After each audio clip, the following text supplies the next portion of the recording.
This is our boiler room stroke storage area where we keep the coats and the shoes. And for the last couple of years we've been using this freestanding coat stand which came from a previous property. It's been okay, but it's now getting a little bit overloaded with the amount of coats we have to hang on it.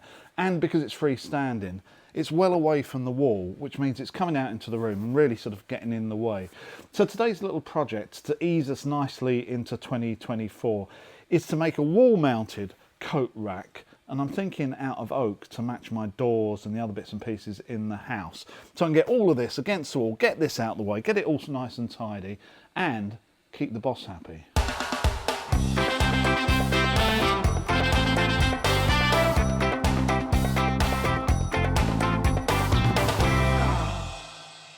Every time I'm anywhere near a hardwood offcut shop, I take the opportunity to pick up a piece or two. So I have a number of pieces of oak and maple sitting around with nothing to do. So this is a good opportunity to put one to good use, together with some coat hangers that I picked up at a local DIY store. So one of the problems I've had with just buying one of these rather than making it is that every shop I've gone into has had a coat rail that's only about 400 or 500 millimeters long.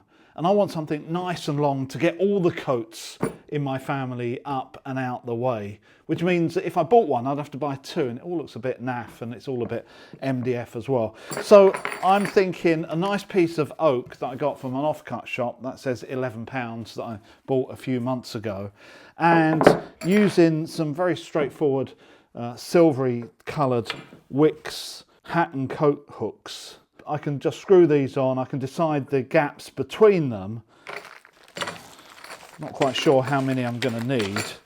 And as usual, it's not quite as simple as it looks. Firstly, the oak board I want looking nice, and I want it looking like a rectangle, and at the moment it's not a rectangle. One end is 145, the other end is 137, so it's not quite rectangular, so I'm going to have to trim that up to start with.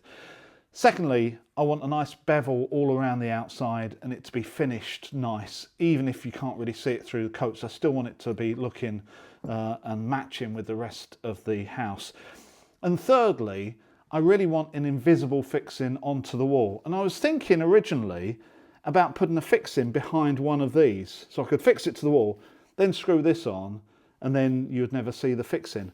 But having looked at them, they're so small, there's such little room, I don't think I can do that. So I'm going to have to find another way, probably using plugs, to fix this to the wall without seeing any of the fixings. Although you probably won't be able to see any of the fixings because it's going to be full of coats anyway. So that's really for my satisfaction rather than anyone else's. Anyway, first thing we need to do is to make this into a rectangle.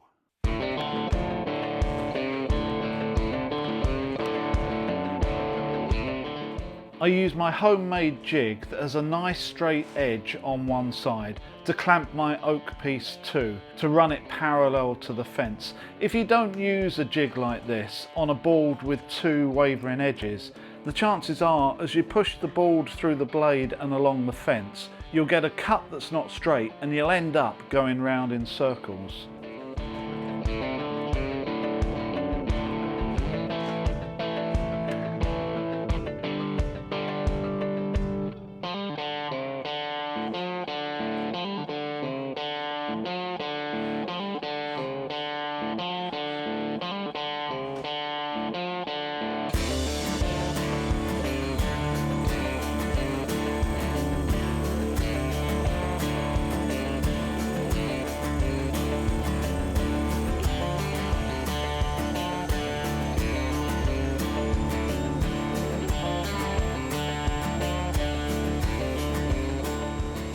With one edge now straight, I can spin the piece around 180 degrees and use that edge along the fence to cut the opposite edge nice and parallel.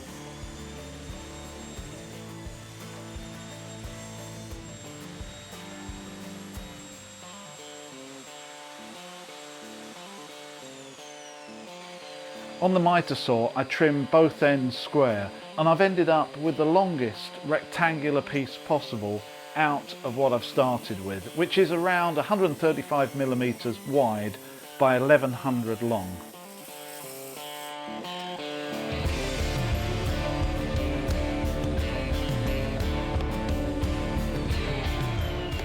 On the front face, I want some sort of detail on the edge, so I set up my tabletop router and fence to cut a 45-degree bevel all around the perimeter.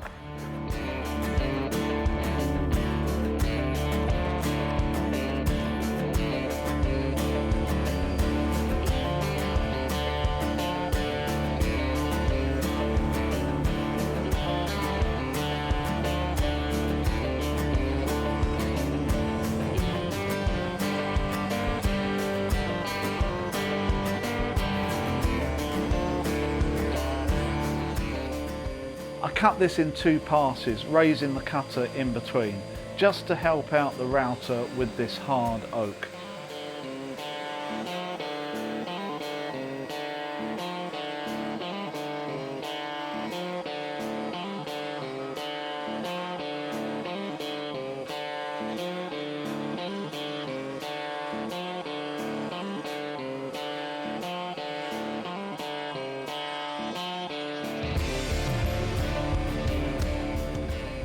And after a few minutes it's done and I can get everything sanded.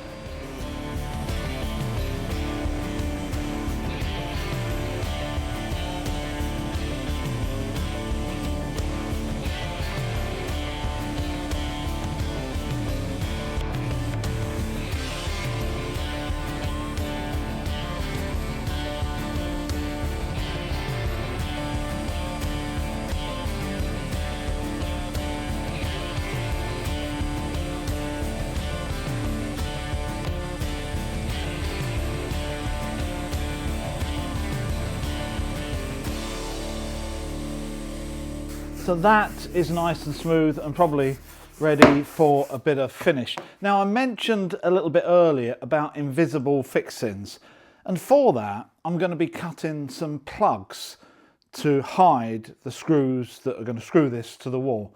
And for that I'm going to use a plug cutter, and if you haven't seen plug cutters, they look like this.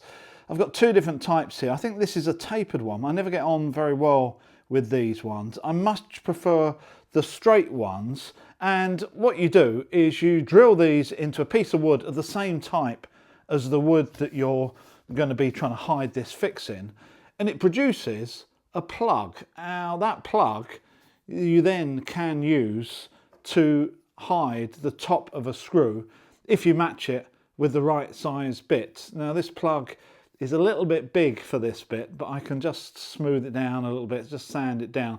Gives a nice tight fit. So essentially you drill a hole, you put the fixing in, and then this plug will get glued and pushed in there, and then I'll just cut it off flush and sand it. And in theory, you won't see that at all. Now, the only thing that might scupper my plans a little bit is whatever finish I'm going to be putting on this, and I think I'm going to go for boiled linseed oil, it may well soak in a little bit around the top, and the end grain may soak in a little bit more linseed oil, so it might just sort of highlight it a bit. But anyway, at least it's not a screw into the wall. So let me show you how to use one of these. These plug cutters, in my experience, can be a little bit awkward to use, and although I've used them with a standard cordless drill in the past, I think it's better to use them on a pillar or bench drill and not to push the drill too much, especially on hardwoods like oak, or else everything starts smoking and burning.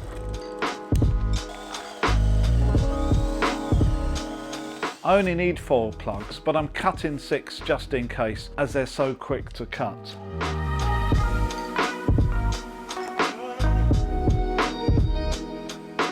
Where I'm mounting this coat stand, I have 2 electrical sockets that I'm mounting it in between, and the wires are going up vertically to the first floor, so I really need to make sure that I miss these. So before I drill anything, I work out where my fixing holes need to be. I've decided to finish this oak with linseed oil, and before I drill any holes in the face. I like the natural look of linseed oil on oak, and it's really easy to apply. And the smell reminds me of summer days working on my cricket bat, if anyone remembers doing old-fashioned things like that.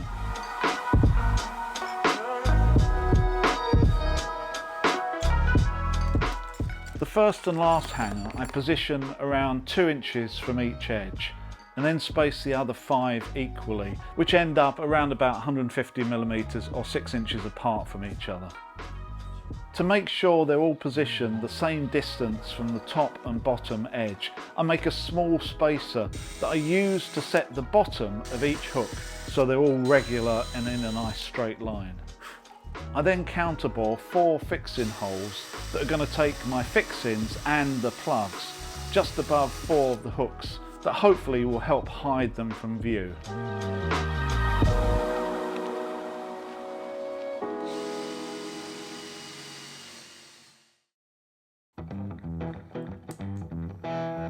Sometimes it's really difficult holding something like this against the wall and marking 4 drilling positions with the spirit level in place while holding it and making sure it doesn't move around.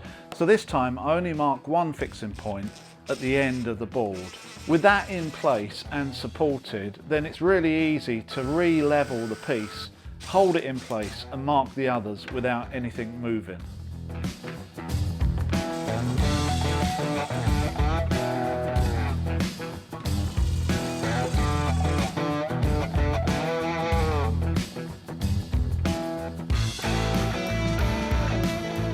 With it nice and secure against the wall, the plugs can now get glued and tapped in, making sure the grain on them is lining up with the grain on the board. I leave these in for a bit to get some strength before trimming them, which also gives me a chance to go back into the workshop and sharpen my chisel before I attempt it.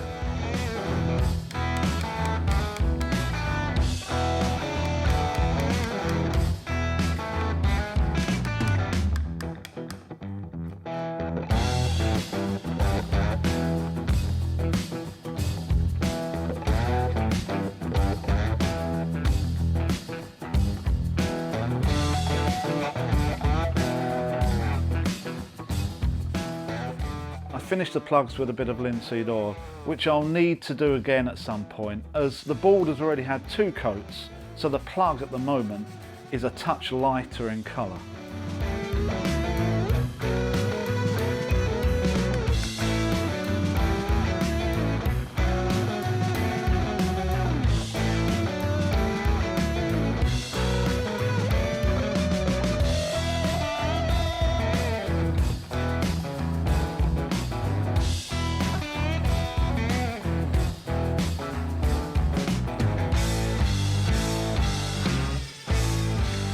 Once all the plugs are in and I've given them a little bit of linseed oil, then all I need to do is put on the coat hooks and the job is done.